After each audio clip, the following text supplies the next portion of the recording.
Ang tunay na yaman, hindi nasusukat sa dami ng pera mo, kundi sa pagtulong sa iba.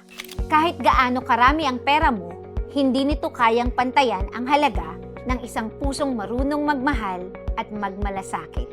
Success isn't just about material wealth. You can own the biggest house or latest gadgets, pero kung hindi ka tumutulong sa ibang tao, you will still feel empty. Yung tulong na binibigay mo sa mga nangangailangan or effort na tumulong kahit hindi hinihingi sa'yo, yun ang kayamanan hindi kayang nakawin. Kapag tumulong ka, hindi lang buhay nila ang nagbabago. Pati puso mo, mas nagiging masaya at fulfilled. True wealth is measured by the lives you've touched and the relationship you've nurtured. Hindi masama ang maghangad ng yaman, pero huwag mong kakalimutan ang pinakamahalagang yaman ay ang mga taong mahalaga sa'yo.